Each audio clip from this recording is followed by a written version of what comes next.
Halo semua, kami dari kelompok 6 akan membahas mengenai 6 Elements of Interpersonal Communication. Nah, sebelumnya apa sih elemen dari interpersonal communication itu? Yuk kita bahas! Komunikasi interpersonal merupakan salah satu bentuk komunikasi antara dua partisipan atau lebih yang dilakukan secara verbal maupun nonverbal. Pada umumnya, komunikasi interpersonal memiliki 6 elemen penting, yaitu source and receiver, messages, channel, noise, konteks, dan ethics. Keenam elemen ini berperan dalam proses komunikasi interpersonal.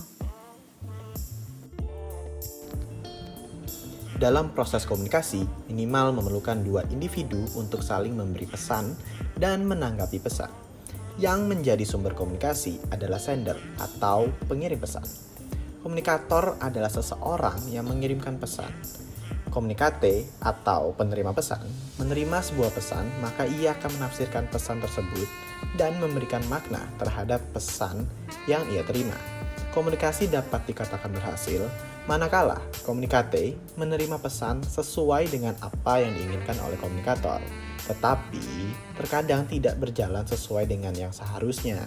Yang terjadi ada yang lebih banyak berbicara dan ada yang lebih banyak hanya mendengarkan saja. Rel, lapar gak sih? Makan yuk! Yuk.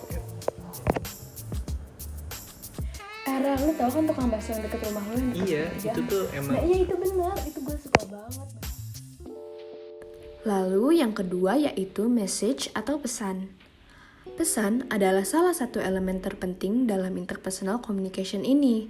Karena tanpa adanya pesan yang ingin disampaikan, maka komunikasi interpersonal tidak akan berjalan, bukan? Nah, pesan ini bukan hanya berupa pesan verbal saja, namun juga meliputi pesan non-verbal, seperti gesture, nada berbicara, dan berbagai bentuk body language. Nah, berikut ini adalah salah satu contoh dari pesan non-verbal. Yuk kita lihat. Ria, Fahira. Baik, Ra. Ria, apa kabar? Oh, iya baik. Selanjutnya elemen yang ketiga yaitu channel. Pengirim memilih saluran atau media yang akan digunakan untuk menyampaikan pesannya kepada penerima. Pemilihan media ini harus dilakukan dengan hati-hati agar pesan atau informasi yang akan disampaikannya ini secara efektif dapat ditafsirkan dengan benar oleh penerima. Pilihan media atau saluran komunikasi ini tergantung pada hubungan interpersonal antara pengirim dan penerima dan juga urgensi pesan yang akan dikirim. Berikut adalah contoh-contoh dari channel. Ya, ya sabar, ini lagi siap-siap nih udah. Oke, ini udah. Ya oke, sip, bye.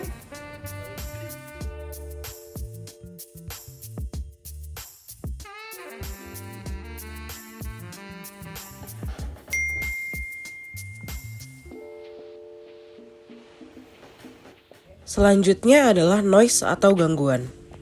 Secara teknis, noise adalah segala sesuatu yang dapat mengganggu pesan, seperti suara bising mengganggu masuknya pesan yang diberikan oleh pembicara ke penerima. Ada 4 jenis noise yang sangat relevan dan penting untuk mengidentifikasi jenis-jenis noise untuk mengurangi efeknya. Pertama, gangguan fisik adalah gangguan yang berada di luar pembicara dan pendengar, seperti suara mobil dan iklan pop-up. Tan, materi makalah gue. Oh bentar, gue balas chat teman gue dulu. Gimana? Ini materi makalah gue, gimana menurut lo? Temen gue nelfon. Halo? Oke Tan. Kedua, gangguan fisiologis yang diderita oleh pengirim atau penerima pesan, seperti gangguan penglihatan, gangguan pendengaran, masalah artikulasi bicara, sampai kehilangan memori. Ketiga, gangguan psikologis atau gangguan mental pada pembicara atau pendengar, seperti perubahan emosional yang ekstrim. Yang keempat, gangguan sematik adalah gangguan yang terjadi ketika pembicara dan pendengar memiliki makna yang berbeda, seperti perbedaan bahasa atau dialektika, serta penggunaan istilah yang kompleks dan ambigu yang susah dipahami. Konteks Komunikasi terjadi dalam konteks yang mempengaruhi bentuk dan isi pesan yang disampaikan. Terkadang, konteks ini tidak jelas atau mengganggu, namun juga terasa sangat alami sehingga terabaikan. Konteks komunikasi memiliki 4 dimensi yang saling berinteraksi dan mempengaruhi. Yang pertama, dimensi fisik.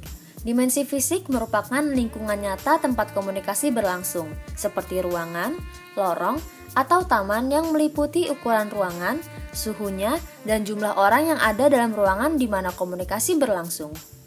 Yang kedua, dimensi temporal. Dimensi temporal tidak hanya berkaitan dengan waktu dan momen, tapi juga urutan peristiwa di mana sebuah pesan ingin disampaikan agar cocok dengan situasi yang ada. Yang ketiga, dimensi sosial psikologis. Dimensi sosial psikologis mencangkup beberapa hal, seperti hubungan status antara partisipan, norma masyarakat, atau formalitas dari situasi tersebut. Yang keempat, dimensi budaya. Dimensi budaya mencangkup kepercayaan budaya dan adat istiadat masyarakat yang berkomunikasi. Ketidaksepahaman antara partisipan mengenai budaya masing-masing dapat menyebabkan kebingungan, penghinaan yang tidak disengaja, dan berbagai miskomunikasi lainnya. Gede di part, Kak. Ya? Di part. Aduh maaf mas, saya nggak ngerti masnya ngomong apa.